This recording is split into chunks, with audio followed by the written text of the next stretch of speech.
I'm Matt. And I'm Nate. And this is Not Quite Religious, a podcast where a Christian pastor and former evangelical turned atheist have conversations about faith, religion, philosophy, and life while drinking coffee. Welcome to episode 41, where again, we're not really going to talk about philosophy, Right. which I feel bad about because a few weeks ago we were like, we're going to take this in a different direction and talk about philosaphy. And yeah, but then you said, philosophy's dumb. It doesn't mean it's not worth talking about.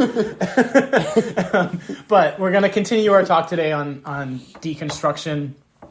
Where we left off last episode was sort of the awkwardness of evangelical culture and missional evangelism, and how street preachers, we didn't say this, but we were talking about how street preachers are far less awkward. Yeah, because you know what you're getting. Right. Right, there's no bait and switch. It's just we sell guns here. Right. Before that, though, we're not drinking coffee. I'm drinking seltzer, Matt's drinking a water, because in the break I was pretty hungry. I was looking through my fridge and I didn't have anything that was a quick snack, and I remembered, I have these Blue Diamond Extreme Almonds. They're amazing. And I was like, Matt, do you like spicy food? And he's like, yeah. So this is the Carolina Reaper coated almond. And it's not the spiciest thing I've ever had. It's not like biting into a Carolina Reaper, but your tongue gets tingling right away. Yeah, and we're going to eat it during the podcast, and it's going to totally mess up the podcast. It's actually going to mess up the episode because our voice, we're going to be coughing and it's going to be sort of like the Hot Ones. I think the YouTube, that show with the guy that eats hot wings with famous people. Yeah. It's going to be kind of like that. We're just going to try and talk while we eat these. They're delicious. Extremely hot and delicious almonds. So. I worked my way up to the Reaper. Yeah. I didn't. I just was... You went straight in, because that's what I have. But they have habanero, cayenne pepper, Scotch bonnet. What? No, that's habanero. The one before Carolina Reaper, that's not quite as hot, but... Yeah. Can you get these at SureSave? They have them at Stop and Shop. Or Stop and Shop, that's what I meant. Yeah. Yeah. I think SureSave's an Ohio thing. It's okay. The same idea. It's the same idea. Potentially owned by the same company. Yeah, potentially. But yeah, they're delicious. I highly recommend that you guys go out and get some. Yeah, I'm going to get some on the way home, actually. Nice. Just going to stop at the Stop and Shop by your house. There you go. And eat these in the car. So one of the things is to go back to initially, we were talking about the awkwardness of evangelical culture. And we were talking about that even before we recorded last episode. Well, I gave the names are going to be changed for the sake of the people in the story. I told a story about, or an anecdote about a wedding. There we go.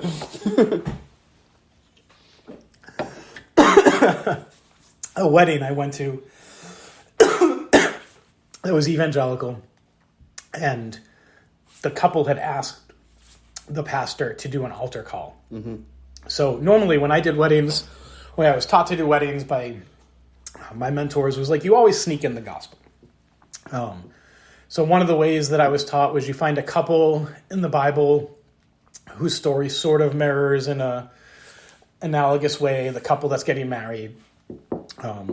Or, you work in that, as Christ is the head of the church, so the husband's the head of the wife, and you sort of admonish the husband to love and sacrifice, and the wife to, also give as she's worshiping. And, you kind of try to talk about how, marriage, according to evangelicalism, is this metaphor for the way God loves people. And it's a tangible way that you can see the relationship you're supposed to have with God. So that's how I would work in the gospel.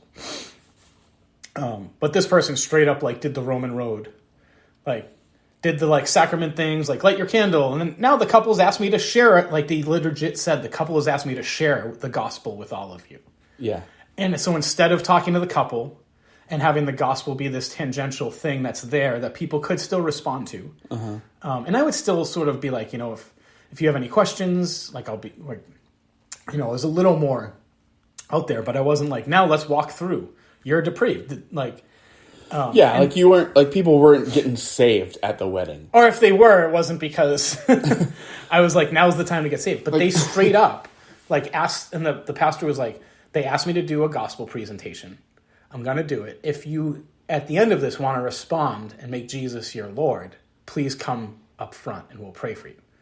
And I was still an evangelical pastor, like very much a church planter, like involved in Acts 29, the Southern Baptist, like doing evangelism outside. So you could have looked at weddings as like prime marketing. You could have approached it that way. And I was sitting there and I was like, oh my Lord, I feel weird. Yeah. Right? Because that's not what a wedding's about. In some ways, the evangelicals would say it is, right? It's a proclamation, in and of itself, it's a proclamation of the gospel. But it's weird. It's weird if not everybody there is on the same theological page. Right. Which normally they aren't. Right. Most people are like, it's about the couple. And in our culture, much more about the bride. Mm-hmm. Right? So now you're like, stop looking at the bride, stop looking at this person. I'm going to talk to you about your depravity, your need for a Savior. That's really why we're here. And how Jesus can save you. And I was thinking to myself, I'm like, isn't that awkward? But if I got saved in that moment, say I responded to the gospel presentation, I was like, yes, I want that. I didn't know I wanted it. I thought I was just coming for a wedding, but that's what I want. I would never get out of my seat at a wedding and go up and to the front where the bride, the groom, and the wedding party is. And the fact that they were like, we'll just do this thing. Like, this is a thing. I was like, it's not a thing. It's not a thing. And like everyone was like, this is like Christians and non-Christians alike. Right. And the Christians far less. Like they were like, wow, they were so brave. I would never do that. And I'm like, you wouldn't do that because it's awkward.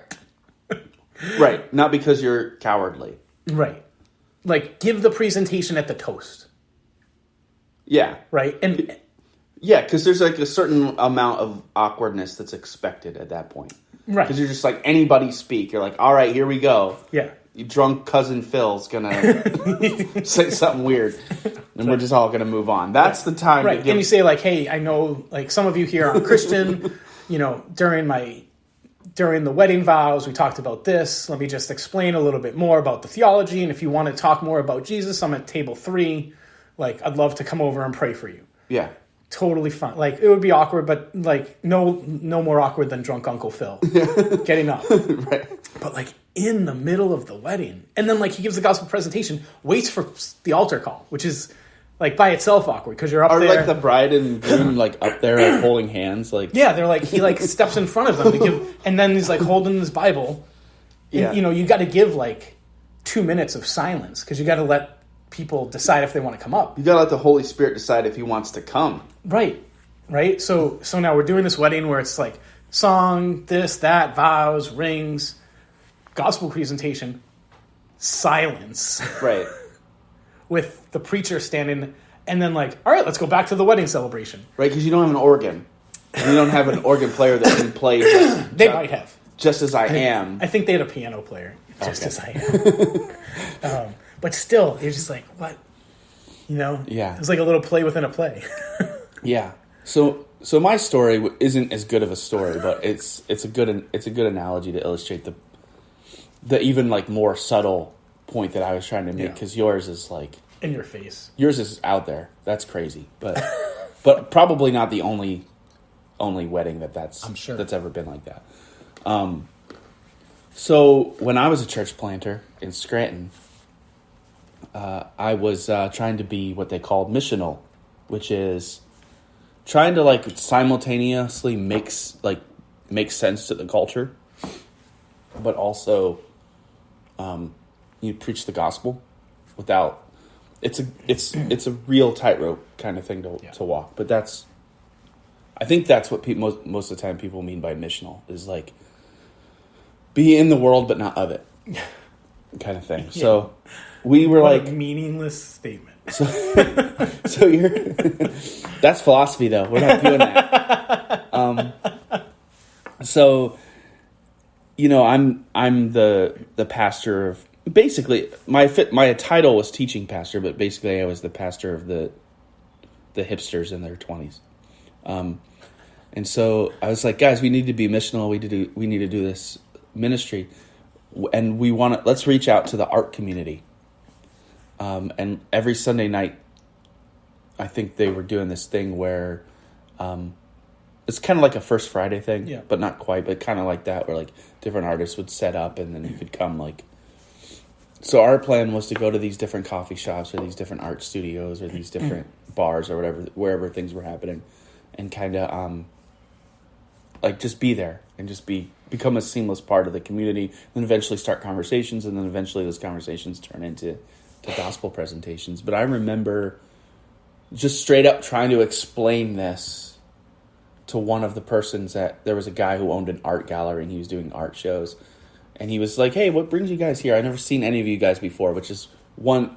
Yeah, first of red all, flag. First of all, the fact that you've never seen any of us before and now we're just all at once, like all 7 of us here, tells you something. You know, we didn't just like stumble as random artists into your art studio because we're interested in your art. We're here because we want to convert you. We know that. You don't know that yet. But you do know something's weird. Something's weird. Going on. So I remember like me and him were talking. It's like, oh, we're just like we're Christians. We're part of a church plant, and I literally just told him we are trying to be missional. I basically just straight up told him that. I was like, we're trying to understand the culture better. And now I know that in his mind, he's thinking, why do you need to understand the culture? Aren't you part of it? Right. And if you're saying you're not a part of it, then you're basically saying like you're something like Amish or Mennonite or a cult. Like you're trying to understand something that you're already, that I think you're already a part of. You don't think that you are though. Yeah. And I just remember looking at me and be like, okay, cool. Like you could just, even as I was saying it though, here's the thing. Like I wasn't so naive that I didn't think it was weird. I was doing it because I thought that's what Jesus wanted me to do. I thought I was obeying Jesus and that I was having, like what I was talking about with the wedding, like I was having courage over the awkwardness. Whereas like, the thing is, the most simple way to look at that whole situation is there's no awkwardness with, I created the awkwardness by bringing 7 random people into a place and then telling the owner of the art studio that I was there to learn about his art studio because I'm a Christian who needs to learn more about his culture. Like, I brought the weirdness there. And trying to force... I remember one time when I was church planning in Keene, like bringing people into the house and like trying to explain to them what our church would be. And those were always weird conversations. Where it's like, it's going to be like this, even though you have no experience with church. Like, here's a link to like the kind of music that we listen to, thinking that like they were going to listen to Hillsong or whatever and be like, oh, these people aren't weird. Which would the exact opposite effect of that would have happened. So I think people burn out on that tension. Yeah. Like people that deconstruct, they burn out on that tension and eventually just go, I just want to be normal. I just want to exist and I don't want to walk into my my office Monday morning after the sermon that I should evangelize everybody I know. Yeah. And sit at the water fountain and be like, Bill, have I told you about Jesus Christ, my Lord and Savior? And he's like, we've worked here 3 years and I knew you went to church, but just crossed the line, man. Like, what are we doing? Not that you just crossed the line even, but like, can we just talk about the football game? Whoa, where did this come from? Yeah. Did you just get saved at a wedding on Saturday? like this is weird. And even this is how so far removed I am from it. Like, last week, somebody came up to my wife and told them, like, that they found Jesus. My wife was relaying this story to me, and I was just kind of like, there was actually a part of me that was like, oh no. Which is crazy when I think about it. Granted, like, I think it totally depends on like what church he would have mentioned. Yeah, where he was going. This particular church that he was going to is like one that I think most people would be like, "Oh no." under different circumstances, I might have been like, oh, great. But with this, I was like, oh, you've been through grief lately. Like, you've lost. Yeah. I'm not going to mention their names. Like, he lost a daughter like 2 years ago. Like, you know. Yeah. Like, when I was an evangelical, there's a few churches in the area. There's Western Mass. We think like Brattleboro, we can attract the crazies. You might drive by it. It's a church that has a gate around it, and in Amherst. It's in South Hadley, Granby, Okay. Hadley. So as you drive by it, the church has like a fence that's gated, so you can't get in. It's only unlocked on Saturdays. So they're clearly like, you can't turn around in our parking lot. Right. The pastor lives next to the church, and it is the biggest house within like it's giant. Which is like, okay, their church is taking care of them. The sign out front says Jesus' Lord's service, the such and such time. Uh-huh. And we had someone go and was like, I got saved there. And I mean, they're one of those churches where like, if you got baptized in the name of the Father, Son, and the Holy Spirit, you're not really saved, because if you look at this verse in Acts, you're only supposed to get baptized. And we were like, oh God, don't get saved there. Like same similar, right? You're like, no, that's not the church to get saved in. Like, right. They're whack jobs, man. They won't even let people turn around in their parking lot. Like, Jesus would let people turn around in the parking lot. I think so. Yeah. He'd have a free parking sign. He'd be like, park here. It's cool. Jesus wouldn't drive a car because he was conscious of climate change. I thought you were going to say because he was a first century Jew. Yeah. Cars didn't exist then. Maybe he had a kicking chariot. Who knows? Yeah. But what else were we going to talk about on this podcast? Awkwardness. So here's the other thing. With missional, I can so relate to that. So our church did a few things. One, we opened a gallery in our church to have the people walk through. Yeah. And we had artists in our community. Mm-hmm. But some artists applied, and I was like, that can't come here. That can't, right? So we couldn't just pick it based on how good it was, because like it was also our worship space. We didn't have a separate space. You were like, don't bring your naked pornography into our sanctuary. I think we were still artistic enough to know that not all nudes were pornography. Yeah. And could appreciate, like, you know what, like, I'm not lusting over that painting, like, that's really good, but we probably shouldn't put it up in our sanctuary because we have 5-year-olds and we're going to be singing "O Come Thou Fount" on Sunday. Yeah. And, yeah. you know? So right there was a little bit of a barrier. Mm-hmm. The other thing, we set up at a bar, and, like, it got awkward quite a bit. We're like, I mean, we were regulars and the bartender knew us and we tipped well. But every now and again, we'd like just in the middle of like sitting around talking, we'd be like, "Hey, have you heard the gospel?" And they didn't come for that. They came for some beers and watching the sports game. Right. Yeah, not to be circled by evangelicals in a sort of gang. Right? A gang of hip evangelicals. I know, and the whole time we're like, our church is different. I wear jeans and we drink a beer. Also, like, women shouldn't get jobs and should stay home, and husbands are the head of, like... So they're like, how is your church different? Exactly? Yeah. You wear jeans, you it? You have a guitar instead of an organ? That sounds like every church I've ever heard of in my life. Yeah. And then the final story, we did a lot of good things. And I don't want to discount some of the charity work we did. Like, we helped open a homeless shelter in town. But we helped with the holiday celebration in the town of Amherst. So we would like set up arts and crafts for the kids inside, and hakoko for the tree lighting and stuff. And we were very much not pushy in that because it was the town's thing, and they were like, "Do you want to help?" It wasn't our thing, right? Mm-hmm. So we knew like, don't hand out tracts here. Just be Vita Nova. They let us put up a little sign. We explained like to parents who came through, like, yeah, we're a new church. Like, we're just doing this out of the goodness of our hearts. But we did an Easter egg hunt. Partially, it was awesome because the town had never had an Easter egg hunt, and I got to buy an Easter bunny costume. Yeah. And I used it for Halloween. I just had the head on, and I got a butcher apron and a knife, and I splattered myself with fake blood and carried some sausages. Wow. Like, And people were terrified, and it was amazing. And there are pictures on my Facebook page, and I will show you them next time. Pastor horror. It was spectacular.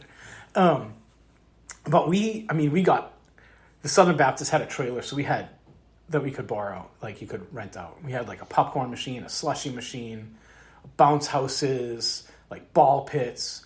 We got like something like 10,000 plastic eggs. You know, we had a little toddler section so the 7-year-olds didn't push them down, and you know, real candy inside. It wasn't like Chick Tracts or fake $20 bills. Yeah.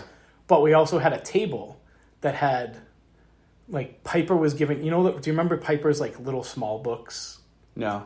So he had these like 40-page books, and there were 3 of them, and he was giving them out to churches who were part of like his little network. Oh, I remember these now. It wasn't like the Case for Christ, but it was very Strobel-esque. It was just like the power of the, like this. Yep. And we were giving out those, and like some of the adults were reading them, and you could watch their face go like, yeah.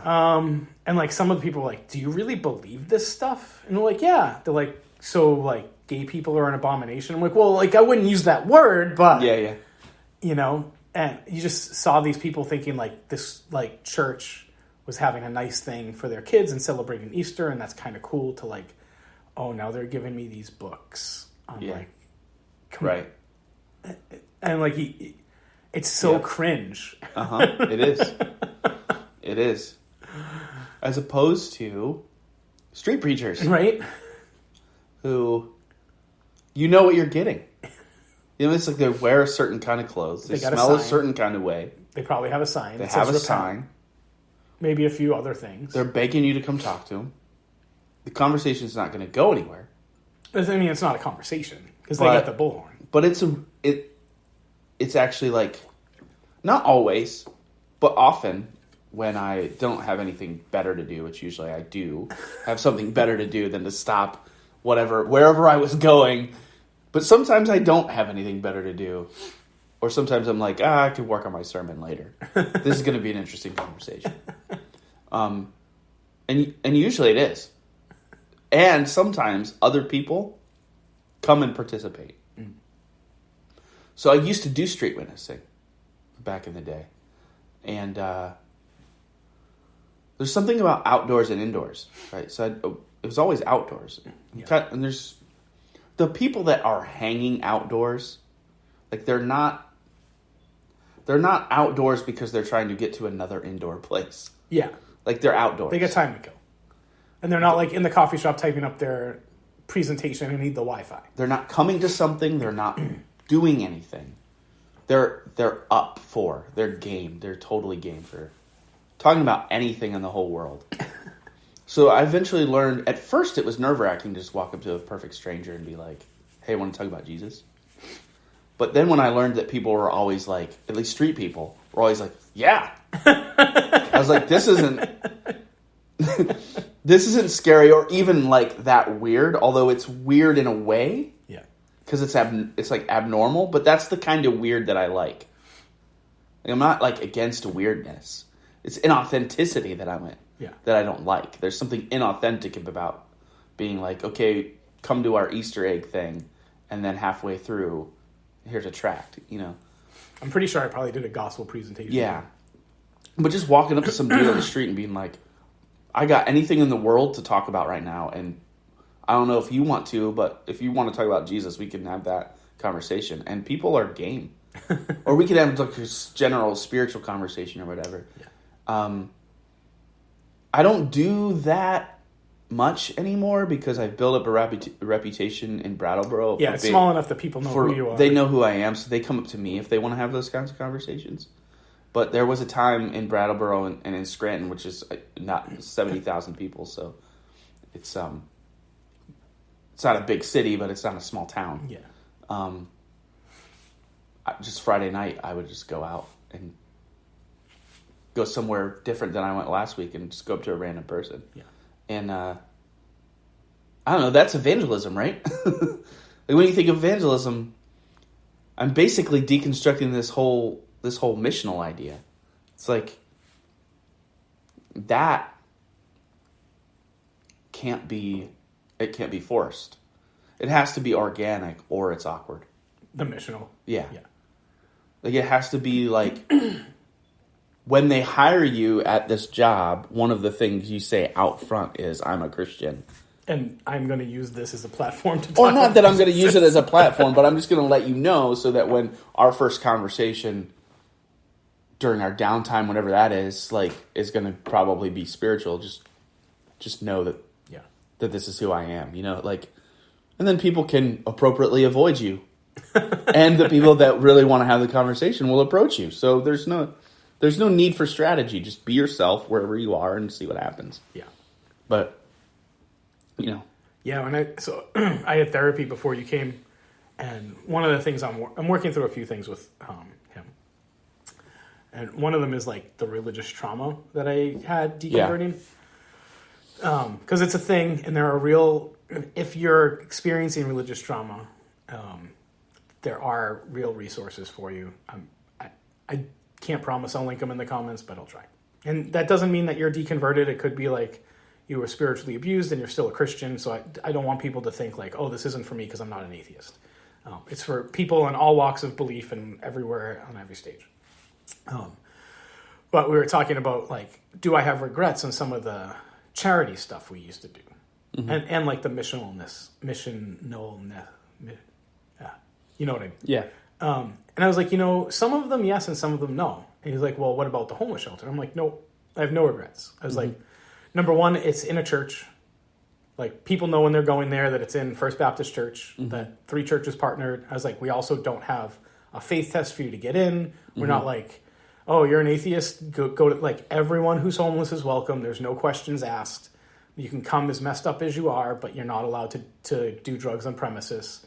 And I'm like, no, like, people are not freezing to death. And it's called Craig's Doors because this guy in Amherst named Craig, who everyone knew, froze to death one night. So they're like, we got to stop this. Like, our only goal for this homeless shelter is to make sure people don't freeze and give them a meal. Like, that's it. That's the goal. And some of the people who work there are Christians and some aren't. The directors are still. But they know, like, people go to this homeless shelter, like, it's in a church. I might have to talk about, like, people might, but they also don't force those conversations. I have no regrets about that. Some of them, like the Easter egg hunt, I'm like, yeah, like, that was a bait and switch. Like, that was really inauthentic. And I think that, like, what we're talking about with missional is not just awkwardness, but the inauthenticity of missional, right? Where, like, I'm going to befriend you, not because I think you're cool, but because maybe we can have a gospel conversation and you'll think I'm cool enough and you'll see that I'm salt and light, and therefore you'll get saved and your soul will go to heaven too. And then you go do that. Right. So yeah, I do think a lot of churches, I haven't seen missional and hashtags in a while, I think. Yeah. Because I think a lot of even still very evangelical people sort of realize that missional is inauthentic. It didn't work. Right. And maybe I'm wrong. I agree. I think that it's pertinent to people our age that are deconstructing. Yeah. Because I think it's a big part of a lot of people's deconstruction. Is that they eventually burn out on that inauthenticity. Yeah. And had to choose a place to be authentic. Or a place from they could convince themselves they were being authentic. Yeah. And I think a lot of people retreated back to, like, just straight up fundamentalism. It's like this missional thing isn't working. It's really weird. It's awkward. It's inauthentic.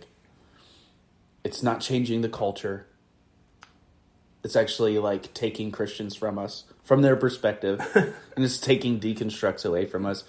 We've become so part of the culture. We're not even salt anymore, kind of perspective. And I think some people, though probably less than half, at least in our generation, have become radicalized the other way, as sort of like it's like a counter. They're reacting to You mean half of Christians or half?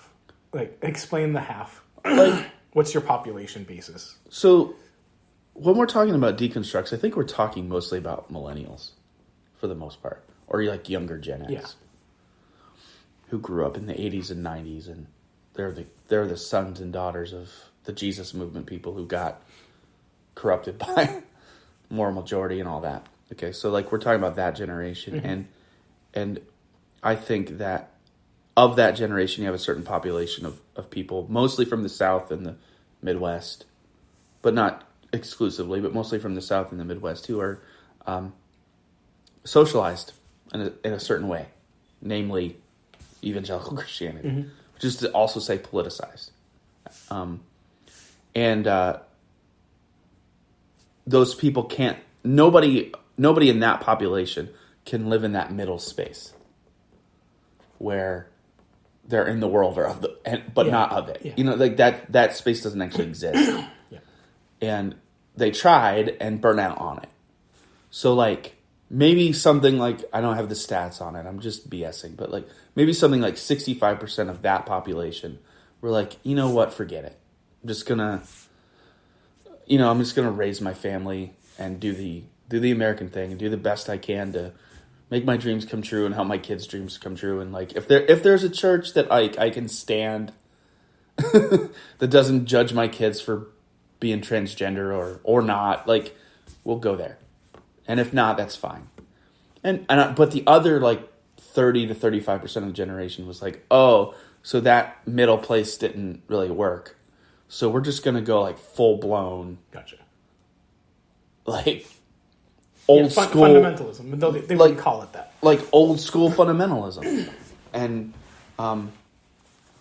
say things like, it's not just boomers that are like, we have to go at war with the culture. Right. It's that like 35% of like, it's actually not boomers. Like white male millennials who didn't deconstruct. Ironically, that's who are like, episode, that's 100% of the people who are right railing against the Grammys. Right. Who are like, we're at war with the culture. The culture is unchristian. The culture is anti-Christian. And so we need to be like aggressively pro-Christian. Yeah.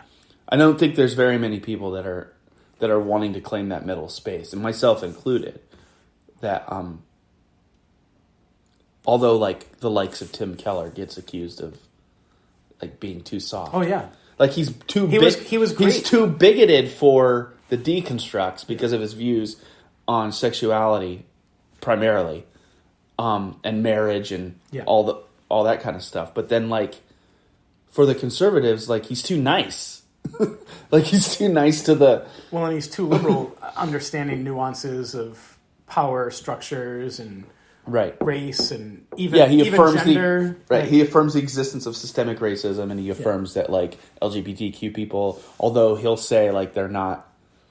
They should... Once they become a Christian, they should not participate in LGBTQ sexual activities. Right. But then he also... They should be celibate or conform to heteronormative. Exactly. But then he also recognizes that they've been marginalized by their society.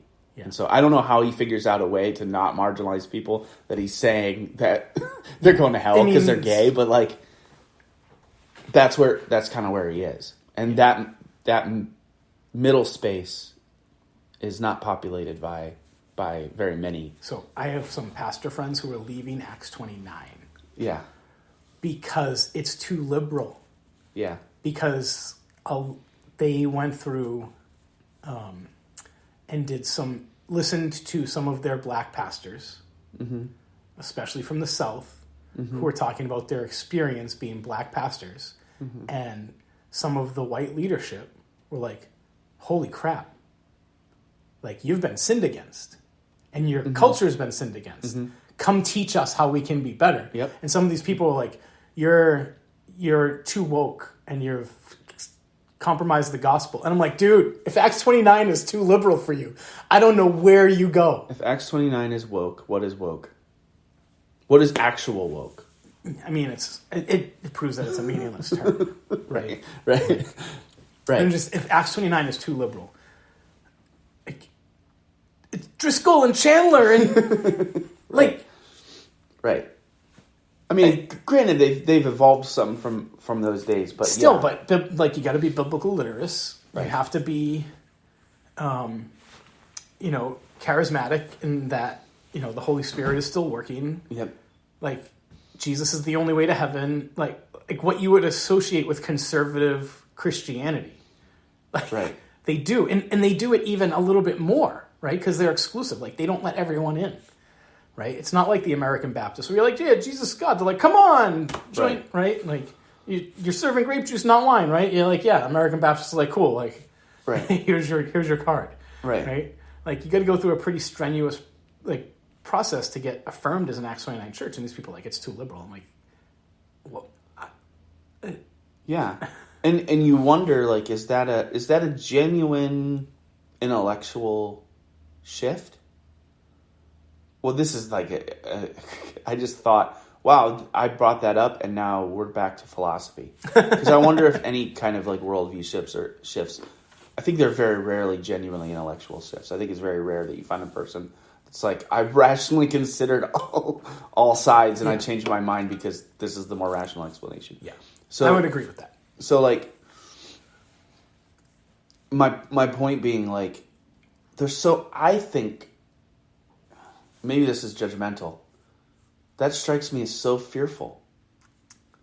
Yeah. That, like, rather than, like, sort of, But isn't that why people... like, stay in the tension and be like, I don't really know, but I really just want to follow Jesus. It's like, no, I got to find my tribe. Yeah. And then I can call, like, I don't know, to be a real heroic person, you actually have to go outside everyone and just speak your truth, and there's no safety net. Well, and I would say also, like...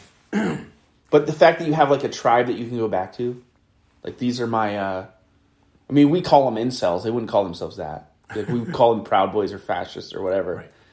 Well, the Proud Boys call themselves Proud Boys. Yeah, but you know, so we have names for them, and I don't want to project that on them. But like, anti-woke maybe is something that they would call themselves. I don't know. I don't actually know how they would view themselves. The true blue, the people that didn't compromise. You know, the people that didn't lose their faith. The remnant. You know, it's like, yeah, but you're still finding identity and safety in the collective, and it's disingenuous to call that, you know, brave. Yeah, I mean, I guess I'm relating it too to like why people went. They, like you said, whatever the numbers are, 65 went to just like, I'm just going to raise my kids and do the thing, and others went fundamentalist. Like some of these pastors who were leaving Acts 29 couldn't even do like the not even middle, where they're like, okay, and I will admit, as a leftist, there are radical leftists that I'm like, oh, can you just shut up, right? Like, just stop talking because you're an idiot. And there are some conservative points that I'm like, yeah, I agree with that. Mm-hmm. Like, I think free market capitalism, when it's actually free market with some limitations, is like a good thing. Mm-hmm. You know, it's monopolies are awful for everybody. I'm like, yeah. Mm-hmm. Like, I don't think Marxism actually works because it's been shown multiple times, right? Mm-hmm. So I'm like, yeah, like maybe we should stop trying to like the ultra left, like left of me left. They're like, let's do Marxism. I'm like, let's not. Like, I like food.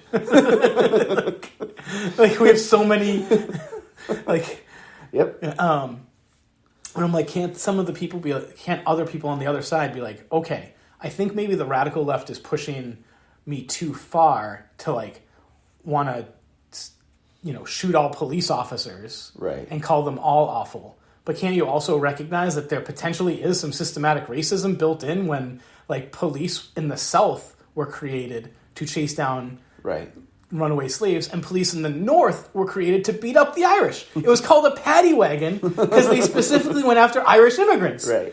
Like, those were the two reasons police were invented. Yep. There's some stuff there. Right. I don't know. So yes. So like people can't live in the middle. And so these people are leaving Acts 29. That's my soapbox rant, I guess. Yeah. Sorry, I'm talking more in this episode. I also think your numbers are wrong.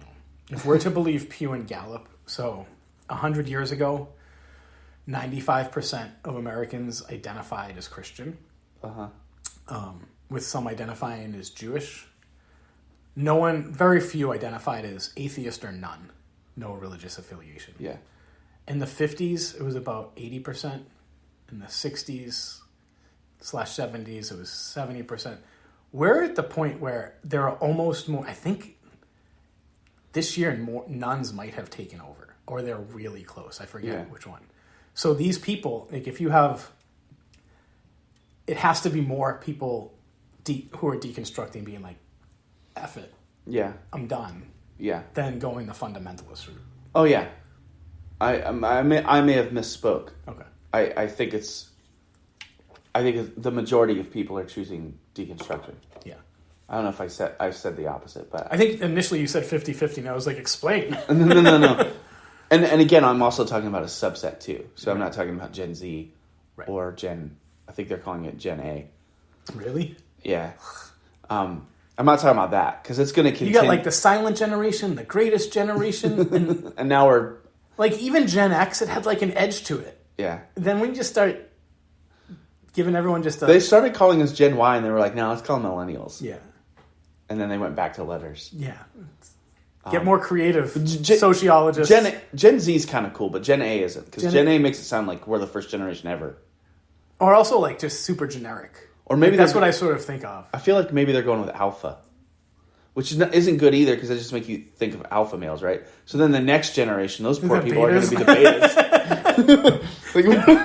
Generation incel. Coming to you in 2030. But, yeah, no, I do think those numbers are of like identifying nuns, NONES, those identifying as nun or atheist, it being rising and everybody, including the millennial fundamentalist white male subset, seeing that, I think that's what I'm saying is like, they're looking at that and they're like, we're losing. And so they're kind of like, they're the kid in the corner thrashing their arms. Yeah. I think that's why the evangelicalism today looks more like a political power play than it does anything else. Or, yeah, political. Because they are losing and they will lose. So the thing to do is get as much power as you can now. So let's pack the Supreme Court now because it's a lifetime thing. Yeah. So even though the culture changes, at least for the next 50 years, we can ensure that Christians don't have to bake cakes for gay people. And I'm like, effing one, man. They don't even but they realize that that's a ridiculous framing. That's not even framed like that. Like most of it's like negative negative advertising. So they spend most of their time showing the absurdity of the radical left and then projecting the radical left on the entire left. But to be fair, like a lot of the left is has been radicalized. So I mean, the right's been right. So rather than being like, here's true, it's all been radicalized. Yeah. I agree. So rather than just be like, here's our good qualities, because what are they? Right. It's like, look how absurd this is. And like a lot of people in the middle, this is their strategy. They could get people in the middle because people in the middle can also see how absurd the radical left is. Yeah. And so they're like, wait, am I conservative? It's like, I believe in social democracy. I believe that gay people should have the right to be married. I don't believe everyone who doesn't agree with, Cornell University's main professor should be canceled. But maybe I'm conservative in this culture. I think you got people like... Well, I also think partly what they've done is knowing they're losing, they've gotten really good at playing the victim card. So, like when you think about making a wedding cake for someone who you don't agree with, that's a protected class. They're like, no, it's a violation of our rights. Yeah. Not a violation of their rights. It's a violation of our rights. Doesn't religious right trump sexual rights? And so they pit it as like, no.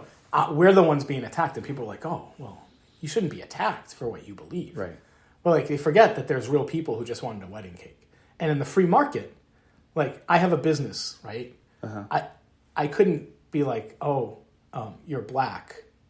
I'm not going to deliver food to you. No, I wouldn't because I'm not racist. But I couldn't. Right. But there is a case coming up where someone did that and they said, it's my religious belief. Right. This is a small town in Texas. My religious belief that I shouldn't have to serve black people because they're of Cain. Yeah. Like, so it'll be, anyway, we're getting into politics. Yeah, I apologize for that. But I think the other thing with cancel culture is like, it's become a bad thing. But in the free market, shouldn't we be allowed to be like, you know what, that guy's jokes are not funny to me anymore. I don't want to listen to them. And then convince other people you shouldn't listen to them either. So cancel culture is essentially capitalism. They just don't like it because it's them that we're... Yeah. Right? Because when they do it, when the evangelicals especially do it, don't go to Disney. That's not cancel culture. Right. Right? Right. Eminem put on... Like, the green M&M doesn't have high heels anymore. She has flats. Uh-huh. Now, Maya Rudolph, because there was such a controversy with a candy M&M's shoe choice, right? That Eminem was like, we're dropping all our cartoons, and Maya Rudolph is now the spokesman for Eminem. Right? That's not cancel culture. It's only cancel culture when it's non-Christian saying, hey, that thing that you're doing, like, it's not okay culturally anymore. And we're winning. And they're like, no, let's cancel culture. We got to make this. We got to spin this so that people start agreeing with us because we're Yeah, to me, it's only actually cancel culture when it ends up in people getting fired for not necessarily saying the wrong thing, but for not affirming the quote unquote right thing. I don't really have a good example off the top of my head, but like, or people getting fired, or people having their license stripped, or people not getting hired because they don't sound woke or Marxist nhưng Yeah. I know what I sound like, but I think those things happen. But I agree with you. Cancel culture isn't like you going on social media and saying something bigoted and people coming back at you and saying that what you said was bigoted. right. Or cancel culture isn't you joining a group where you read the rules and agreed to the terms and conditions. Right. And then when you Broke the rules. broke the terms and conditions, they kicked you out. Yes. Like, that's not cancel culture. Right. Um, But I think people have spun it so that yeah. that is. Yeah. That's a super tangent. Back to the nuns. The other thing I want to say, I guess, positively on the nuns is some of the recent studies I've watched, again on YouTube, but TEDx talks, is nun doesn't mean not spiritual. Right. And I think some of my atheist friends celebrate the nuns a little too much. I'm like, no. They still believe in a god or gods or supernatural entities. Most of them believe in a heaven and a hell. Mm-hmm. Most of them like believe in ghosts or angel. Like, they're just saying, like, I don't want to be associated with First Baptist down the street. Right. Or, Mars Hill. They're anti-institutionalists. Yeah, and they're like, I don't... And they're looking at corruption. Yeah. They're looking at mostly sexual and financial impropriety of pastors, church leaders, and cover-ups. Uh-huh. And they're going, I don't want to bring my kids there. I don't want to give them my money. Right. Right? Because they're just going to use it to buy Lamborghinis and try to molest my kids. Right. So I can believe in God in my house, and I can do it my way. And I don't need... Now, those people's kids, they're losing their faith. They're becoming far less supernaturalists. And I just want to go back to something we talked about in the last podcast, where you were like, and here too, one of the things that the Bible gets right is Paul saying, don't give up meeting together. Don't give up the practice of meeting together. He gives a different reason for it. I don't think he understands the psychology, but it's because you'll start losing your faith. Why? Because the psychology of in-group, out-group, where you have to continually put yourself back in a church week after week after week to continue believing some of these crazy things. But as long as everyone else is there believing the crazy things, you're okay believing the crazy things, right? When you take that away, and I think some of our evangelical Christian listeners, they're going to be like, yes, Nate's right, at least in this, but they're going to disagree. They're going to say it's for spiritual reasons, right? Like, without that constant reinforcement, deconstruction starts happening quicker. And that's why the people who start going to church every other week, every third week. They've accelerated their track to deconversion because they're not getting the constant reinforced message over and over and over. So my hope with the nuns is, even though right now, like my partner is one of them, still believes in heaven and ghosts, is like, our kids probably won't. And their kids probably, and it's very hard to go the other way. So like, eventually religion will die out, at least in the West. And I'm like, hooray! And hopefully in 600 years it'll die out in the Middle East and India. Going back to what we were talking about before, and I think some of these people that have reverted to fundamentalism realize that that it's not like a floaty, pie in the sky kind of spiritual thing for someone to be a Christian, but it's an actual culturally tangible, concrete thing with certain values and virtues and political views and cultural views. And so I think once they realized that, they really didn't feel that much shame in thinking about it like a culture war, which isn't the way the Tim Kellers of the world think about their mission and their goal and their role. It's sort of like the Tim Kellers of the world sort of do think of it as like a pie in the sky spiritual thing. That's why they're getting canceled by you. The amount of evangelicals that's transcendent and like above, and so anybody, and it's like anybody can like fall into it at any time. But it's not preserving itself. Like, it's because people are meeting together, like you said, and talking about it, that it sort of preserves itself, which is a disturbing thought for me, because I think it's probably true. My rational mind says that's exactly right, which makes me go, okay, so if like I'm a Christian, I should want Christianity to survive. And if I want Christianity to survive in the West, then I should want these cultural parameters around it. And the cultural parameters I want around it are anti-woke. And so if I want to preserve Christianity, I should be anti-woke. And it's convenient that I don't know what anti-woke means. But what does it actually look like to be a Christian in the 21st century and not be a reactionary? Is a question that that disturbs me, because I don't know that I have a good answer for it, except that I, from time to time, meet people who do want to explore what it's like to be a Christian community. So the only way I can think of it is to sound like people I used to make fun of, which is people that are like, let's just go back to the first century. Yeah. I used to make fun of those people. Right. Because I felt like they were, I don't know, naive, like not really getting like the, not on board with the trajectory of history, thinking that they could somehow escape history, thinking like utopian. Yeah, that's how cults start. Those would be my criticisms. But now I'm sort of like, no, the trajectory of the West and this institution that we know of as the church and Christianity does seem like it's a sinking ship. So if something that looks anything like a Jesus movement is gonna, and I'm not talking about the Jesus movement of the 70s, I'm talking about like the thing that started in the first century, we're gonna have to like just, what did they do? And maybe we just have to simplify church right back down, strip it of all the institutional, organizational stuff, all the orthodoxy, all of it, and just be like, it's people meeting together over the body and blood of Jesus. And we still have all of these ideas that people wrote down that we can talk about and think about.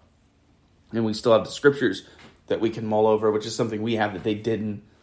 They had the Hebrew scriptures, but not like handy, not like they could just pull up their phone and be like, Job 24. Extremely expensive and laborious. That's what Christianity has to look like or it has to be reactionary. Yeah. And I hate binaries, but that's increasingly every day what it feels like. It either has to show up in this very organic, down-to-earth way, or it has to, people have to pick up their pitchforks and go, we're literally going to fight against gay marriage. That's what we're going to do with our lives for the sake of Jesus. Yeah. I mean, like you said, it's why Keller gets hit from the left and the right. Mm-hmm. Spiritually left and right, not politically. Yeah, but what I would ask Keller is, like, would you be willing to, like, not have the title of pastor and not have a church and not... He gave it up, didn't he? Did he? I think so. Oh, yeah, but still, like, he's still, like, in formal ministry. Yeah. Like, would you be willing to practice your Christianity and not get paid for it? And not have it as an identity, or, like, not have it be attached to any sort of institution. Yeah. I can't speak for him, but... No, me either. He seems authentic enough to say yes. Yeah. But I mean, everyone like it's hypothetical, and Keller's the in quotations, like anybody who's in that place, myself included, who makes a living off of an organization that whose mission I find problematic, convoluted, but nevertheless, like. Our particular setup works for me, but and overall it's just, like I said, problematic. So I don't know. I hope you're wrong in a way, but I also hope with many, many, many other people that Jesus can be freed of his association with corruption and abuse and anti-intellectualism and all that kind of stuff. Is that a good place to stop? Yeah, I'm like, how do I arrogantly say, like, I'm not wrong? But as of now, all the signs point to a despiritualization of America and a probably exponentially growing rate. Mm-hmm. And initially it becomes nuns, and then we become Europe. Mm-hmm. The thing that might be a little different is we actually have, for all the liberals we have some of the more liberal immigration policies. Even the some liberals are like, we're not doing enough. Like, go to Britain and try to get in and become a citizen. They're like, get out. Mm-hmm. Right. We let a lot of people in. Could it be more? Potentially, whatever. But we especially let in more Islamic and more South American, which means Catholic, communities. Those two communities seem to, for cultural reasons, continue to perpetuate their faith. A lot of that is birth rate. But America may become, it's either going to become European atheist or Hispanic Catholic or Islamic. You know what, though? And I don't know what this means because I'm not a sociologist, but, like, America doesn't have the same religious heritage as Europe. Right. I mean, it does, but it doesn't. Yeah. America's really unique in terms of its religion. It's not attached to the Catholic Church or to any high Protestant church. Right. Like, most of the people in Germany are atheists and, like... But also have their taxes sent to the Lutheran Church. Exactly. Right. Right. And they're like, oh, the church gets 1%. And in Britain, it's the Anglican Church, and in France, it's the Catholic Church. Yeah. Even though, like, 40% of their population is Muslim and the other 60% is atheist. You know, it's like... But America isn't like that. Because America's the new world where people came for freedom of religion and colonization, but we don't need to talk about that. Just they came for freedom of religion, and that just kept expanding. That's why the South and Midwest are so weird. Like, we can do what we want. There's nobody here. Let's Holy Spirit speaking in tongues. Nobody's telling us we can't. There were a lot of people there, but right. No white people. So I don't know. You say that it goes like Europe. I think it's going to go like America, and it's going to be strange. It's going to be really weird. Yeah. But if by Christianity losing you mean like evangelicalism losing, I feel like it was a losing battle from the beginning. Because I feel like it was political from the beginning. And that means that it wasn't authentically and genuinely or strongly that attached to Jesus. I think I can agree with that too. But what I just said is like leftists would disagree with me. They'd be like, "Oh, Jesus was super political." Yeah, not in your We've way. had that conversation before, though. Like Jesus wasn't a Republican or a Democrat or a Marxist or a social. Like not in your way. Like the things that the things he did had political ramifications. I mean, how could they not? Right. But that's different than like. But he wasn't like, let's support Tiberius Augustus over Pontius Pilate for governor. Right. Because he is more like sympathetic to the Hebrew idea of sacrifice. So, or, let's stand out of the synagogue on Saturday and with a sign that says, Pharisees help help widows. You know what I mean? Like, or Pharisees help lepers. Like Jesus was like, I can do this. Be cleansed. Yeah. Nobody would do that today. Because you'd be a weirdo if you did that. You just put your hand on somebody in town. You got like thousands of people following you. It wouldn't work. All I can think of is Forrest Gump when he's running. Yeah, right. And all these people who are like running behind him, and he's just like, "Yeah, I'm done." Right. Yeah, I think that's an interesting conversation too. Is like, what would if Messiah came now? What would that actually look like? Because so much of what Jesus did in the first century is like culturally bound to that time period. So it's like, would he be would he be an internet influencer? You know what I mean? Like, Jesus Graham. It's like, Yo, Jesus, what's your Insta? Like 3 months ago, nobody knew who he was. He was like working in his dad's carpentry shop, and like 3 months later, he has a YouTube channel that gets 1 million views a day. Yeah. And all of a sudden he's going to speaking engagements, and like people are being, they're being healed of COVID instantly. Yeah. You're like, this guy's weird. He's got to go. That's what I think would happen. I think that's the title. This guy's weird. He's got to go. He's got to go. It's a good title because it's double meaning.